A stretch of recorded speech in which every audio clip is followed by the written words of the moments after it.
My dad sold my soul to the devil. My dad is what you might call a macho man. All he wanted was sons. He lived and breathed for another Keller boy. Naturally, when my older brother was born, he was overjoyed. 3 years later, he begged my mom to have another son. When he found out we were twins, he was excited to have 3 sons. So when my brother and I came out, and he saw that I was a girl, he was despairing. I've always been his least favorite kid, and he never tried to hide it. While he named my brothers Anthony and David, which mean priceless and beloved respectfully, he named me Lilith, which literally means night monster. While my brothers and mom tried to soften the direct punch to the gut by calling me Lily, he insisted on us all calling me Lilith, so I could feel the disappointment that he felt the day I was born. Him and my mother did not stay married, and quite unfortunately he signed for full custody when Anthony was 5, and David and I too. Things just got worse from there. If he took Anthony and David out to eat or to see a movie, I was to stay home. He spent all his time playing sports with my brothers, and wouldn't let me join even though I, as a girl, actually showed a genuine interest in what he was doing with my brothers. When I was 4, Dad got cancer. And from what I heard, it was supposed to be terminal. I suppose after a week of processing what was happening to him, he did the unthinkable. He made a deal with Satan, 15 more years of life if he sold one of his children's souls. And big surprise, he chose me. Once I die, it's off to hell for me, no matter how little I sin or how much I pray.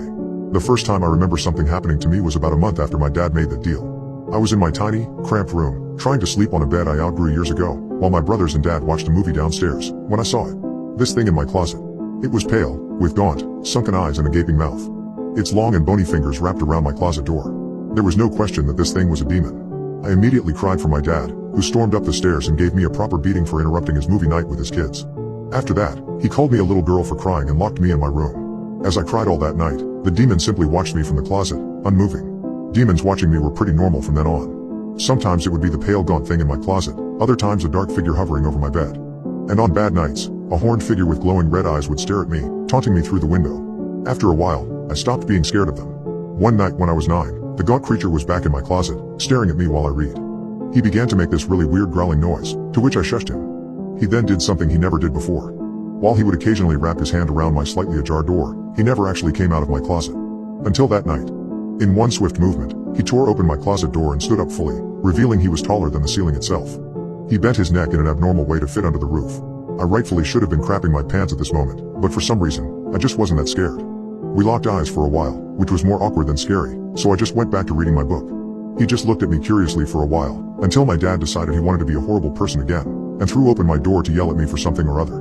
The entire time the demon just watched. Thankfully my dad left after slapping me across the face, but I was crying again for the rest of the night. The demon, who now looked at me with something more than curiosity, looked back at my closed door, trying to see my dad. As I did nothing but sob, the demon just sat down beside my bed, towering over me. Neither of us looked at each other the rest of the night. I cried while he just stared off in the distance, but I wasn't alone, and that was all I cared about. From then on things changed. I wasn't just not scared of the demons, I welcomed them. Especially the gaunt-looking one who sat by me that night. He would sit with me whenever my dad was bad to me, or whenever I had boy troubles at school. He never talked to me, and barely ever looked at me, but all I cared about was that he was there for me. I even gave him a name. Papa. I remember this one night, I was 14, and upset because Jacob, the boy I liked, didn't invite me to the Valentine's dance at our school. On top of that, my dad had gotten into one of his moods, and had thrown a chair at me. When I ran into my room, I was almost relieved to see Papa crouched by the closet. Papa, I cried, running to him. It was stupid, I know, I was calling a literal demon Papa, but I had nobody else. He was the only one who had ever shown me any sympathy. At first he stepped back, but as I cried even harder, he looked me in the eyes, maybe for the first time since that night he stepped out of the closet. Then he did something surprising. He hugged me back. As I felt his icy cold hands wrap around me, I should have been terrified, but I was filled with love. Love, for finally finding a dad who loved me. But one night, as I was reading To Kill a Mockingbird for my school project, I made a mistake. Papa looked curious, so I decided to read out loud to him. I guess I made too much noise though, because David opened my door. Lilith, who the hell are you? What the hell is that? He screamed, and my dad came rushing up. Papa couldn't hide in time, and now, Anthony, David, and my dad all stared him down. He stood up, revealing his giant stature, and David began to cry, while Anthony froze in place and my dad ran off to get a vial of holy water he had kept by his bed ever since the deal was made. As I tried to run away with Papa, he stopped me and shook his head. We both knew it was too late.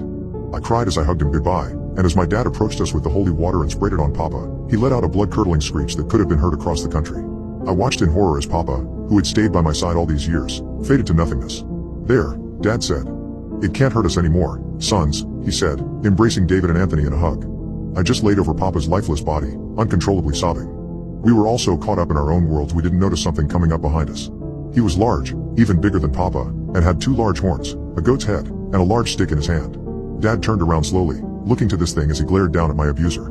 Your Majesty, we had a deal, Stanley. I granted you 15 more years of life, on 2 conditions. 2. It boomed, and I noticed David had wet himself. It was a misunderstanding, sir, my daughter. You were granted 15 more years of life, on the conditions that I get your daughter upon her death, and you never harm anyone, ever again. Do you understand? It asked. Yes, and I haven't. Promise. The creature laughed. First you break a promise, and now you lie? To his satanic majesty himself? Seeing you have not only harmed your daughter her entire life, but have killed one of my best minions, you have broken my trust. I'm breaking off the deal. My dad got down on his knees. No, please I'll do anything. He begged. Satan looked at me. There is one way, if Lilith, your daughter and the one you cursed, forgives you. I will set you free, and you will live the rest of your life.